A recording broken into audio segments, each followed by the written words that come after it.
class.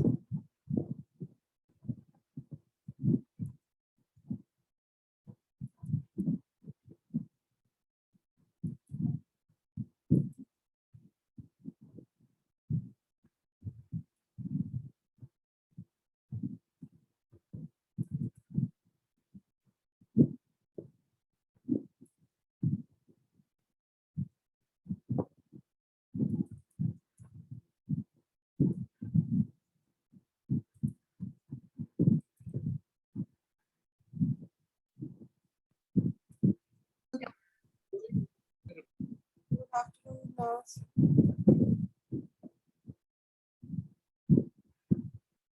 Class, is the screen visible to you?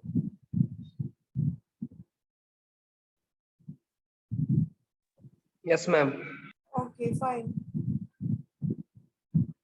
So yesterday we discussed about liberalism. Today we will discuss about the history revolution in France. This is a part of our syllabus in which we have the different revolutions related to the constitutionalism of country, right? So the historic revolution of France was motivated and shaped by several distinct ideas. देखो कोई भी constitution frame बनता है किसी भी country का, the constitution framed by any country is by the citizens of that country, right? और citizens ने उस कॉन्स्टिट्यूशन में क्या क्या चीजें रखी थी, उस कॉन्स्टिट्यूशन में वही सब चीजें रखी गई जो उन्होंने फेस करी, जो भी उनके पास में उस टाइम प्रेजेंट में प्रॉब्लम्स थी, वही चीजें उन्होंने कॉन्स्टिट्यूशन में मेन फोकस करी and they work out for the same things. Like in the historic revolution in France, the French Revolution was motivated and shaped by several distinct ideas. ठीक है, French Revolution was also on the same thing कि हाँ कुछ ideas पे based थे. Three of these ideas were encapsulated in a well-known revolutionary slogan: liberty, equality, and fraternity. Basically, they have used the three words in their slogan कि our constitution should be based on these three: liberty, equality, and fraternity. The ideology of the French Revolution was broader and more complex than mere slogans too. उनका जो thinking थी, it was not only slogans, they were thinking beyond the slogans too, that we will follow both the three concepts: liberty, equality, and fraternity. And that was not only in the slogan, they followed it in a very strong manner, right? French revolutionary ideas drew heavily on the political philosophy of the Enlightenment and the writings of the philosophy. Next है, French revolutionary ideas borrowed from other political systems. French revolution में भी कहाँ से idea लिया इन सब चीजों का? दूसरे पॉलिटिकल सिस्टम से लिया कि कहाँ पर क्या क्या चीजें हो रही है, कहाँ पे कौन सा कॉन्स्टिट्यूशन में कौन सा एक्ट या कुछ अच्छा है, तो वो चीजें उन्होंने भी कहीं ना कहीं से लिया. मैनी फ्रेंच रेवोल्यूशनरीज वर कीन स्टूडेंट्स ऑफ ब्रिटेन गवर्नमेंट. ठीक है, ब्रिटेन की जो गवर्नमेंट थी उसके कुछ स्टूडेंट्स थे, ठीक है, कुछ सोसाइटी के लोग थे, ठीक है. उसके बाद for example they came to admire its constitutional basis, its separation of power and its tolerance for individual rights and freedom. उनका बेसिक क्या था? वो चाहते थे कि उनको भी कुछ कॉन्स्टिट्यूशनल राइट मिले, सेपरेशन ऑफ पावर हो, the power should not be in the hand of a single person, they should be separated, right. And secondly tolerance for individual rights and freedom. Always कि हर किसी का अपना हक हो, हर किसी के पास अपना राइट हो. If I have a body, if I am the citizen of the country, I should enjoy my rights to be a resident of that country. Everyone wants it at the time in France.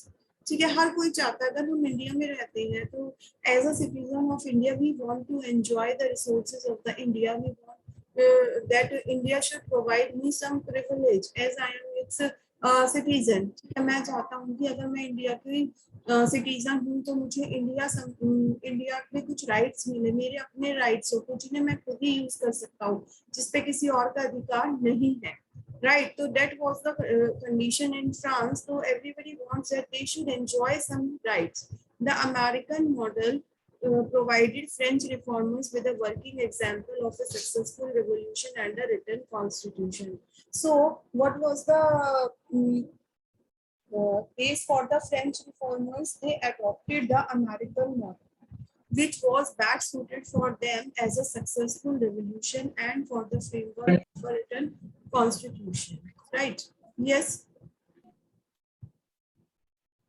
The ideas of the French Revolution were also inspired or shaped by grievances specific to 18th century France. Some of the key ideas are summarized here. ठीक, उसमें जो हमारा जितना भी था France को क्या था कि एक मतलब कॉन्स्टिट्यूशन की जरूरत है, तो दे वर इंस्पायर्ड, सब कुछ कहाँ शुरू हुआ 18th सेंचुरी में. तो फर्स्ट इन्होंने बोला liberty. Liberty in the sense क्या था उनके लिए? In the context of 18th century, liberty described freedom from oppression, particularly oppression by the state or government. Do anybody know about the meaning of oppression? Yes. किसी को पता है what is the meaning of oppression? Oppression means होता है किसी को के ऊपर अत्याचार करना, ठीक है, किसी को परेशान करना, दैट इज कॉल्ड ऑपरेशन. तो जो वहाँ पे लिबर्टी डिस्क्राइब कि हमें किस चीज से फ्रीडम चाहिए, हमें अत्याचारों से फ्रीडम चाहिए. हम अब लोगों से जो है ना और ज्यादा परेशान नहीं हो सकते. कैसे? पर कौन कौन सी गवर्नमेंट? स्टेट और सेंट्रल गवर्नमेंट से, ठीक है. Particularly operation by the state और सेंट्रल गवर्नमेंट और government. The most visible of operation in the ancient Roman were letters they catch or sealed orders signed by the king.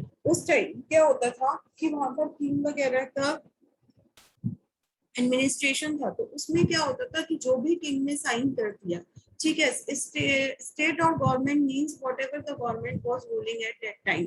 तो जो भी government वहां पे रूल करती थी as the ruler was the king और whatever it were be, तो वहां पे क्या होता था, उन्होंने कोई भी अगर सील्ड लेटर साइन कर दिया, ठीक है, तो वो सील्ड लेटर क्या होता था, एक लाइन हो जाती थी कि beyond this no one will go, ठीक है. और बिना किसी रीजन के, बिना किसी जस्टिफिकेशन के, बिना किसी जैसे अभी तो क्या होता है, we have a court, we can justify ourselves if we found guilty, तो हमें पनिशमेंट मिलती है. But if it is not like so, तो हम छूट जाते हैं, ठीक है, तो हमें कोई पनिशमेंट नहीं मिलती. But at that time what was that, और sealed order sign by the king. जो भी किंग ने एक बार ऑर्डर कर दिए, these letter had several function, but their most common use to detain and imprison individuals without trial or due process. मतलब उसमें सबसे ज्यादा बहुत सारी चीजें उसमें खराब थी जो ऑर्डर्स किंग करते थे, बट उनमें सबसे ज्यादा खराब ये थी कि किसी को भी डिटेन कर देते थे, ठीक है, किसी को भी जेल में बंद कर दिया विदाउट एनी प्रोसेस, किसी भी प्रोसेस के बिना, ठीक है. वो किसी को जो जेल में बंद कर देते थे लोगों को, उसका कोई भी प्रोसेस नहीं था. किसी को भी निकालना है, किसी को भी कुछ करना, there was not a notified process, right. Several notable figures were imprisonment. सबसे ज्यादा जो थी जेल की सजा थी. and Voltaire for defamatory writings. Another example of state operation was the censorship of publication containing criticism of the king, the aristocracy, or the church. The ancient regime also used torture to deal with its opponent, though this declined in the late 700s and was formally abolished in May 1788. अब क्या हुआ, ये सब चीजें बहुत ज्यादा बढ़ गई. तो क्या हुआ कि मतलब बहुत सारी ऐसी सोशल थिंग थी कि जिनमें लोगों को दबाया जाता, पर धीरे धीरे धीरे धीरे करके as people started to work over it, और उनको उन सब चीजों को क्या करना शुरू कर दिया. जब लोग उस चीज को मना करते हैं ना, धीरे धीरे चीजों को सब एक एक करके मना करना शुरू कर देते हैं, then the ruler started thinking कि अब लोग मना करना शुरू करने लगते हैं, ठीक है, उन्हें जानती भी, तो फिर वो कुछ ना कुछ चेंजेस करते हैं. तो in the same way it declines, it declined in the late 1700 में कम होने लग गया, और finally it came to end in 1788. ठीक है, 1788 में क्या हुआ, वहाँ पे इस तरीके का कोई भी रूल नहीं था. उसके बाद सेकंड बेस था वहाँ पे इक्वालिटी. इक्वालिटी क्या होता है? Equality also अंडरपिन the ideas of the French revolution. Equality ने भी फ्रेंच रेवोल्यूशन को बहुत ज्यादा स्पेंड करा, बहुत ज्यादा उसको power the. The social structure of the engine legendary was uneven and unfair. So at that time, what the social structure was very much unfair and uneven. Means there was no social separation. Like you can say that there was no social class at that time, especially with regard to political participation and taxation. The citizens of the third estate, as before the French Revolution, the state, the French was divided into three parts: first, second, and third state. Third was the last, and third was the biggest among them. So some, however, wanted a more limited form of equality than others. जो third state के लोग थे वो कुछ अलग type से एक equality चाहते थे दूसरे लोगों के कंपैरिजन में. मींस वो अपने आप को कुछ अलग समझना चाहते थे. द राइजिंग बोर्गियोसिस, ये भी कौन थे? थर्ड स्टेट के लोग थे. जो कौन थे बोर्गियोसिस? कि जो लोग आपके मिडिल क्लास में आते थे, और मिडिल क्लास में भी जो एक अप क्लास होती है. जैसे अगर हम किसी भी क्लास को थ्री पार्ट में डिवाइड करते हैं, मिडिल क्लास को, एक क्लास वो है कि जो बेसिक नेसेसिटीज से थोड़ा ऊपर ले लेती है. दूसरी क्लास ये है कि जो बिना क्रेडिट के भी खरीद लेती है. थर्ड क्लास वो है कि जो मतलब जिसको क्रेडिट, बिना क्रेडिट के खरीदती है और थोड़े लग्जरीज आइटम ले लेती है. तो जो बॉर्गेनिस थे वो मिडिल में अपर क्लास थे, और उससे जो थर्ड क्लास होती है उस क्लास के लोग थे. तो वो लोग चाहते थे, wanted political and social equality with the nobility of the second state. कि वो चाहते थे कि उनको एक सोशल इक्वालिटी मिले और एक नोवेल्टी मिले. मतलब वो अलग से पहचाने जाए, पॉलिटिकल और सोशल इक्वालिटी मिले सेकंड स्टेट के लोग की तरह. तो दे favored a meritocracy, a society where rank and status were defined by ability and achievement. तो जो बॉर्गोनोसिस थे उन्होंने क्या कहा? उन्होंने कहा कि हमें एक ऐसी करनी वो चाहिए कि जिसमें हम किस चीज से पहचाने जाएं, बाय अवर एबिलिटी, कि हम क्या कर सकते हैं और हमारे अचीवमेंट्स क्या हैं. ठीक है, हमारी एबिलिटी और हमारे अचीवमेंट्स. ठीक है, उसके अलावा ऐसा नहीं हम पहचाने जाएं कि हमारा बर्थ राइट क्या है. ठीक है, और हमारे प्रिविलेज क्या है. प्रिविलेज मतलब हमें क्या क्या सुविधाएं मिलेंगी. हमें केवल हमारी एबिलिटी से और हमारी अचीवमेंट से पहचाना है. For this they moved to the newly formed United State. ऐसा सोच के वो नए एक यूएस की तरफ बढ़ने लगे. Where a revolution had transferred government power to men of talent and ability. जो गवर्नमेंट की पावर्स थी वो दूसरी तरफ बढ़ गई. किस तरफ बढ़ गई? कि जहाँ पे लोगों के अंदर टैलेंट भी था और लोगों के अंदर एबिलिटीज भी थी. मतलब एक माइंड सेटअप चेंज होने लग गया था लोगों का. ठीक है, लोग किसकी तरफ बढ़ने लग गए थे? in the search of talent and also in the search of ability. The Bourguignons were more reluctant about sharing political equality with the lower ranks of the third estate. So Bourguignons जो थे ना, वो क्या सोचते थे कि they do not want to share their political powers. जो भी उनकी political और equality होती थी, जो भी उनके पास rights थे, do not want to share with the lower ranks. ठीक है, वो किस रैंक्स में बिलोंग करते थे? मिडिल की, हायर में और हायर रैंक से थे वो लोग. तो वो लोग नहीं चाहते थे कि जो लोअर रैंक के लोग हैं उनके साथ वो लोग मिक्स अप हुए. However they do not support universal voting rights. वो इस फेवर में नहीं थे कि हम सबको वोटिंग राइट्स दें. ठीक है, वो नहीं चाहते थे कि वो हम सबको, जितने भी लोग थर्ड स्टेट में थे, जितने भी थे पब्लिक थी उसमें फ्रांस की, तो वो नहीं चाहते थे कि उनको वो सब राइट मिले. Believing that voting should be privilege of the property classes. जो भी हमारी वोटिंग राइट्स हैं वो किसको मिलने चाहिए? जो हाई क्लास के लोग हैं, जो केवल यही बॉर्गेनिस वाले टाइप लोग थे कि वोटिंग राइट केवल उन्हीं लोगों को मिलनी चाहिए. नेक्स्ट है फ्रेटर्निटी. फ्रेटर्निटी क्या थी? The revolutionary slogan fraternity is a best translated as brotherhood. जो ये स्लोगन था, इसको बेस्ट कहा गया था brotherhood. Means we will live as like as a brother. Fraternity suggested that the nation citizens were bound together in solidarity. It combined nationalism with love and concern for one's fellow citizens. It means कि ठीक है, we will live as a brothers. Brothers क्या करते हैं? Brother एक दूसरे का ध्यान रखते हैं, एक दूसरे की केयर करते हैं, परेशानियों में साथ देते हैं. ठीक है, एक दूसरे को देखकर परेशान नहीं होते. तो वो यही चाहते थे कि हम अब किस तरीके से रहें? हम एक ब्रदरहुड की तरीके से रहें, हम लोगों में आपस में क्या रहे? प्यार रहे. ठीक है. This desire for a constitution, a written framework that defines the structures and powers. Fraternity suggested that the national citizens were bound together in solidarity. It combined nationalism with love and concern for one's fellow citizens. Fraternity was the most abstract, idealistic, and unachievable of all revolutionary ideas.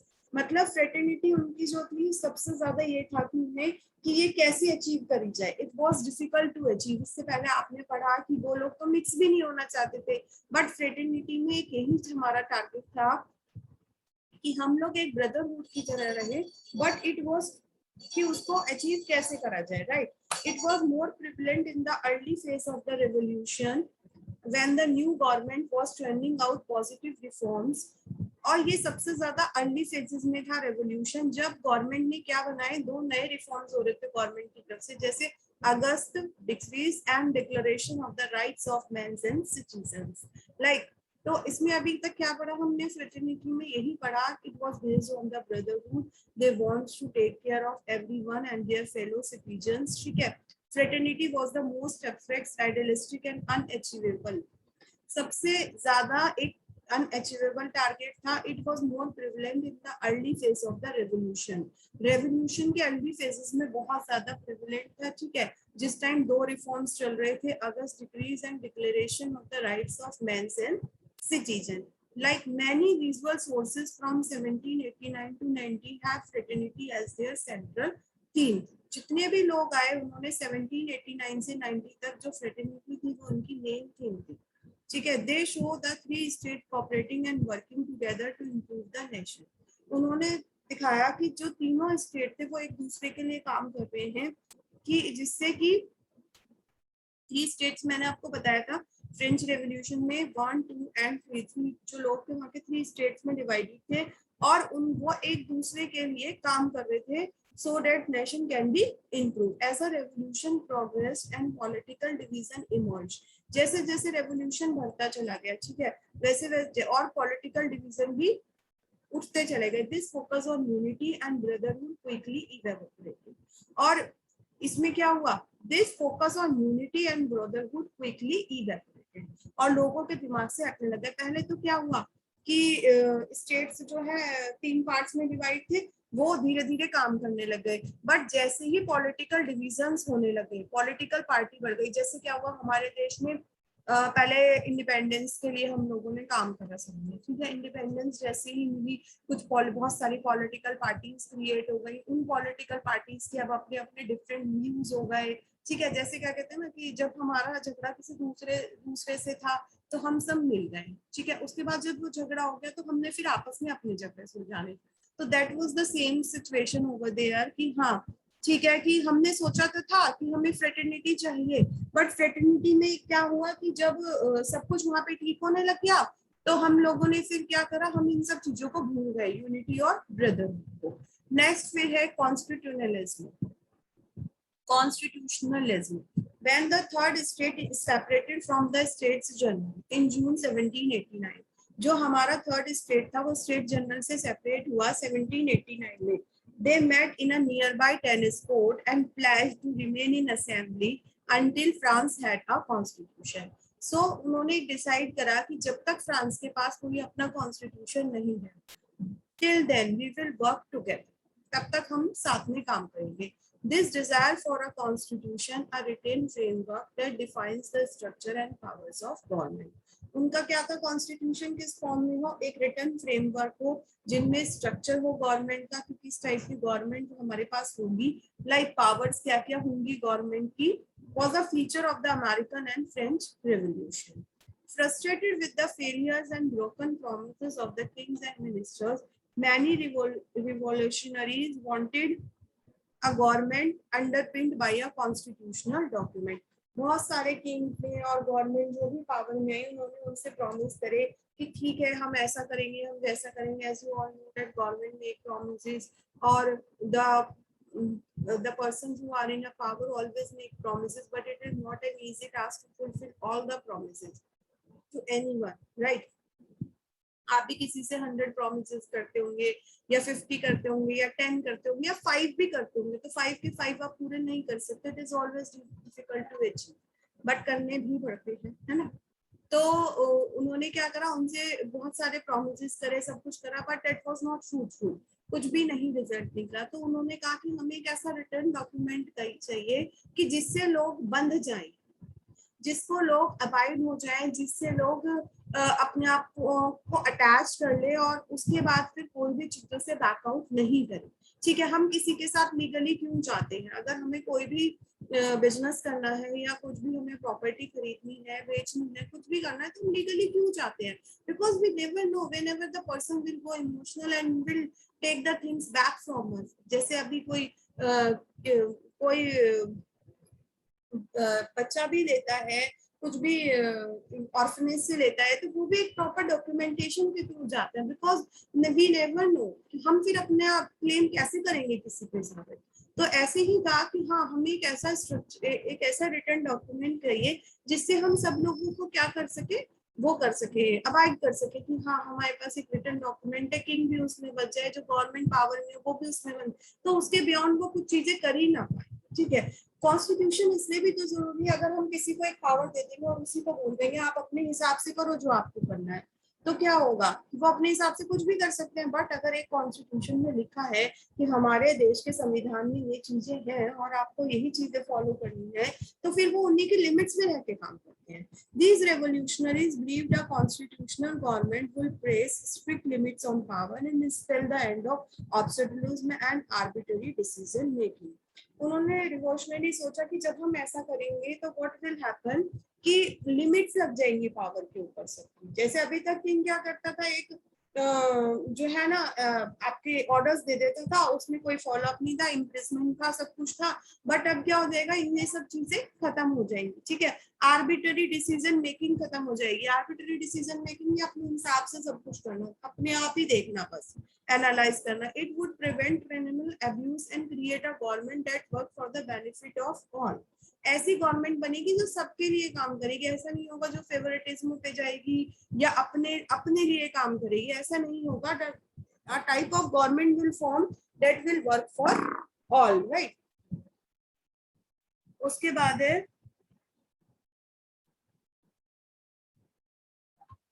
for example the revolution believed the constitution. For a working example, the French revolutionaries again looked to the United States Constitution, which was drafted in 1787 and enacted the following year. ठीक है, उन्होंने फिर क्या करा, एक French रेवोल्यूशनरों ने दोबारा से यूएसए के जो एक एक्ट बना था, ड्राफ्ट हुआ था 1787 में, और उसको फॉलो करा।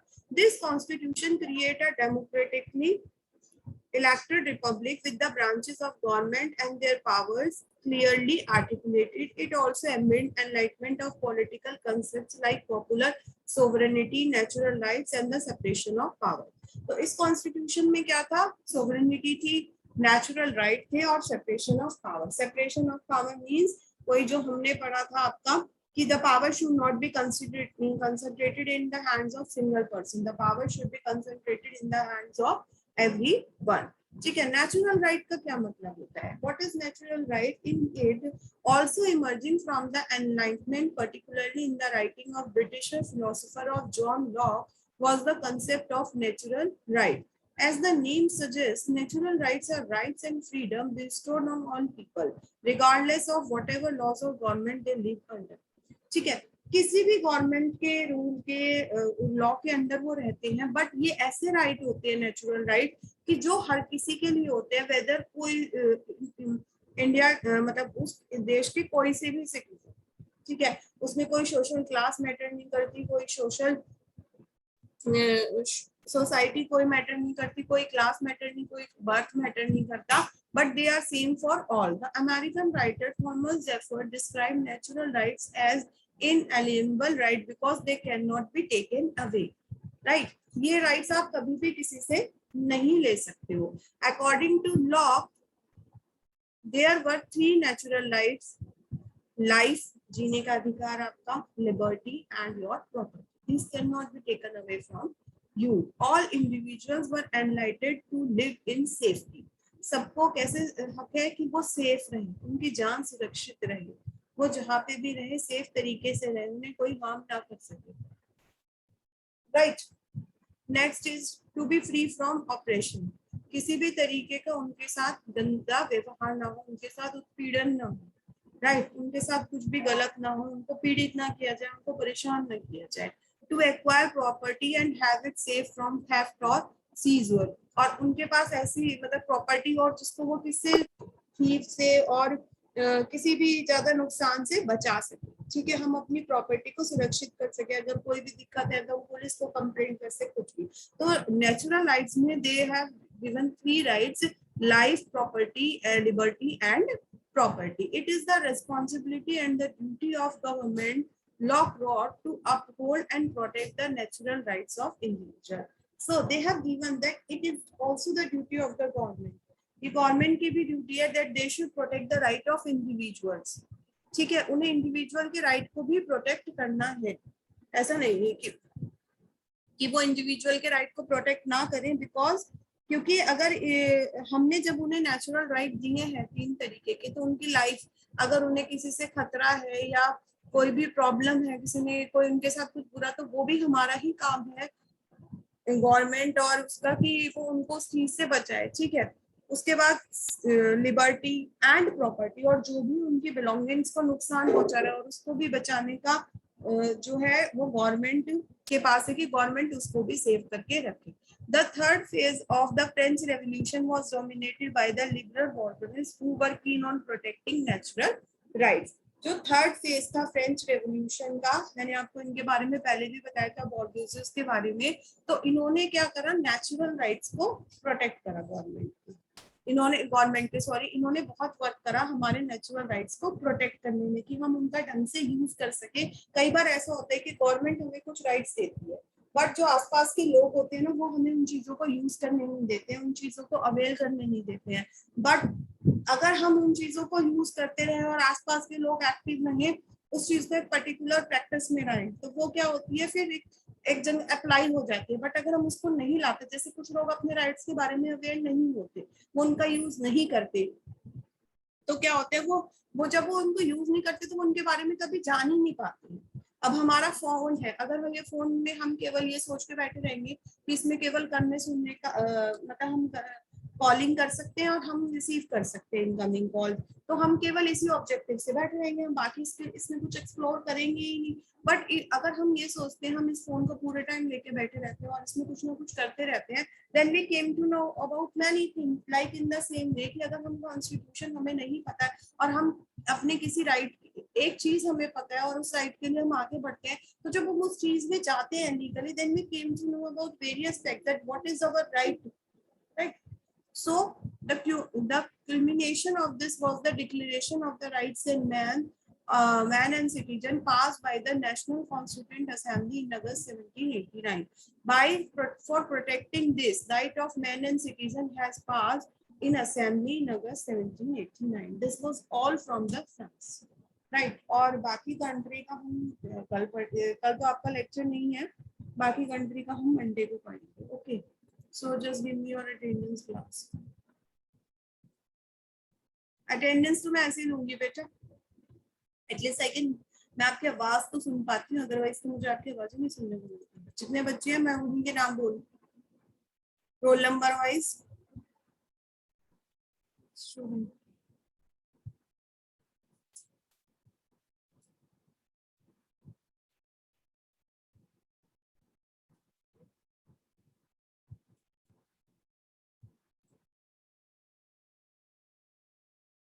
अक्षत Bhardwaj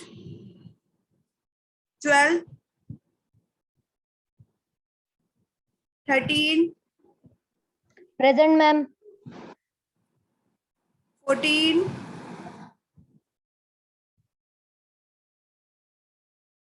14, okay, 15, Present, ma'am. 19, Yes, ma'am. 22, 24, 24, 25, 26, yes, 28, Yes, ma'am. 29, 31, Yes, ma'am.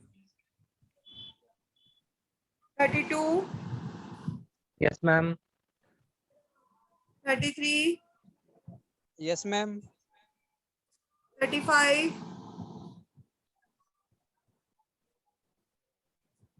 37, 40, 42,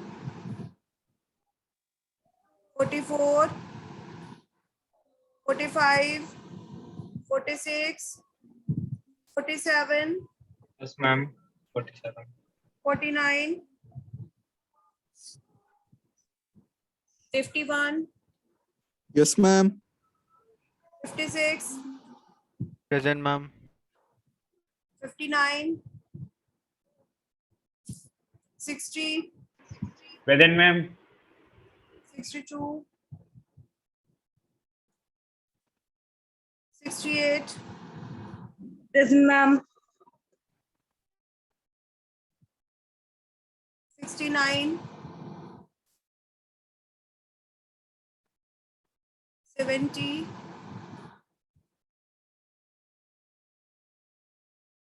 72, 74, 75, Yes, ma'am. yes, 76, Present, ma'am. 76 present, Yes, ma'am. Present. 78,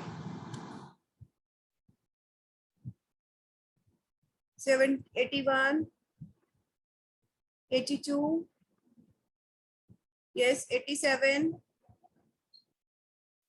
89, 91, 91, 92,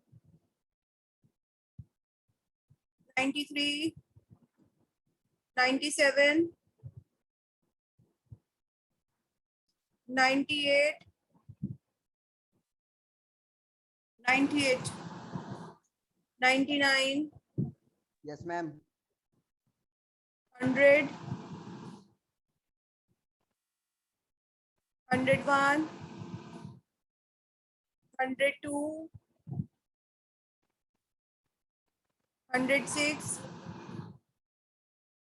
109, Yes, ma'am. 111, 112, 113, Yes, ma'am. 116, 117, 118, 119, 120, 122. Yes, Vinay. 123, Present, ma'am. 24, 100, Present, ma'am. 126,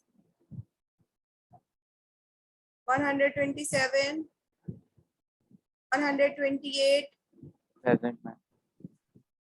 129, 130, 131, Present, ma'am. 132, 133,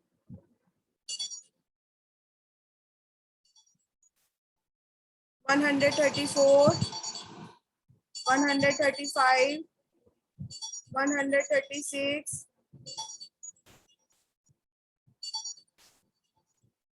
Yes, Aman. Just hold down, class.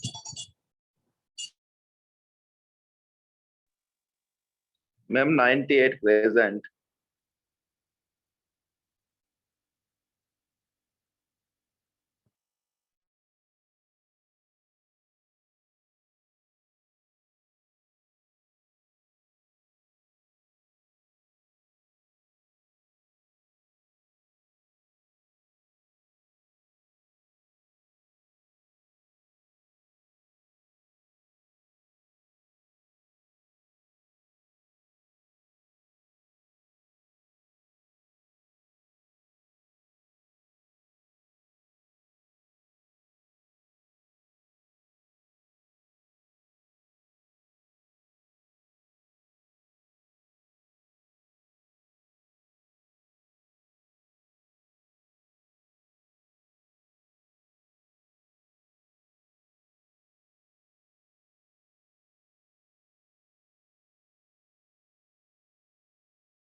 Yes, class. That's all for today. Happy Navratri to all. भूल ही गई मैं पहले. ठीक है. Ma'am, 98 present. 98. Who is 98? Sagar. Yes, ma'am. आपने तब क्यों नहीं बोली बेटा? और कोई रहता है क्लास में जिसकी अटेंडेंस नहीं हुई है? 14 नमन गुप्ता की तो लगा दी है मैंने. ठीक है class. Have a good day. You can leave now.